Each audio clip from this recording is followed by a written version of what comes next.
Welcome back, beautiful people. They're taking another question in 2025. Commercial tenant won't pay late rent fee. How do I get them to pay without pay or quit? We have a tenant that is a franchisee of a national fast food chain. They are a relatively new franchisee that took over from a previous one beginning of last year. In December, they paid their monthly rent 12 days late. Per our lease agreement, a late fee of 10% is owed if the rent is more than 5 days late.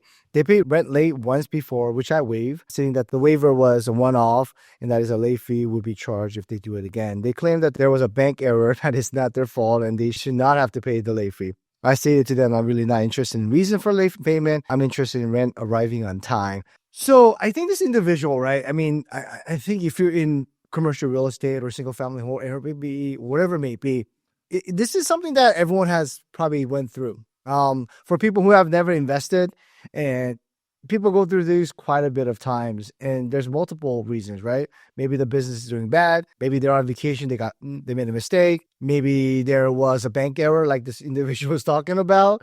Back in the days, about 15, 20 years ago, I always get you know what? I mailed it, Charles. It's in the mail. Yeah, because no one had really used e-pays back in the days. It was physical check, and they sent you via snail mail, right?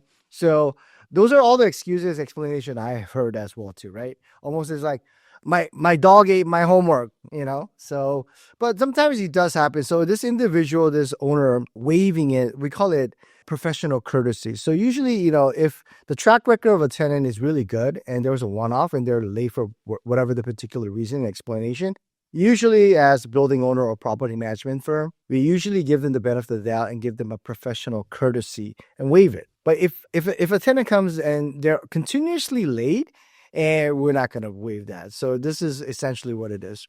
But let me give you one advice. So how do I get them to pay without pay or quit? For people here viewing the channel who doesn't understand the unlawful detainer process, usually pay or quit is usually 3 days pay or quit. There's a formal documentation stating, you know, hey, you guys are late or you guys owe us more money. You have 3 days to remit those balance or quit. Quit means vacate the premises. Mean that get the hell out is essentially what it means in the legal term. But so this individual doesn't want to do that, and how do I get them paid? If the tenant or franchisee is, no one wants to come out and pay you late fee, regardless if it's their fault and there's no accountability. But again, no one's going to want to pay you unless the hand are forced, right? So if you're just going passively and say, hey, give me the rent payment, well, you're not enforcing it, so why would they do that? They'll just have a balance on their ledger, right? So usually, if you ask them nicely, you send them a formal notice, you go over to them saying, hey, are you guys having a hard time? Do you want to pay that late fee over like 2 payments, which is like a payment plan, right? So if you exhausted all that, you have to do a pay or quit. The reason why is because now you're using scare tactics. So you're saying, if you don't pay me, I'm going to kick you out. So no franchisee who invested that much money operating a business are going to try to get evicted, right? For, I don't know, 10%, whatever it may be. So if they pay like, I don't know, $3,000 is $300, right? No one doesn't want to get evicted for $300. So then you're forcing that individual to come to the negotiation table and have a communication. I have met a lot of tenants that we had to do that. Whatever. Well, I'm not saying you can do whatever you want, Charles. Hey, this is not fair market value. Well, I need these improvements. Those are doing renewal talks or whatever it may be. And that continually goes on for 6 months. So then what do we do?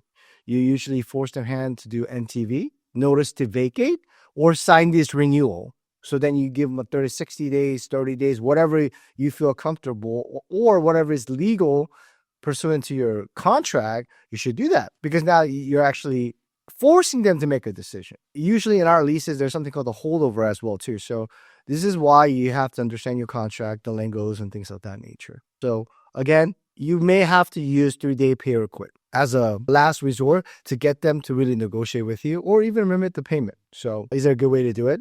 Yeah, if they're reasonable people, there's always good ways to do it. If they're unreasonable or you're unreasonable, then it has to go through the legal procedure. Hopefully you found this content helpful. Please like, subscribe, and follow. Thank you very much.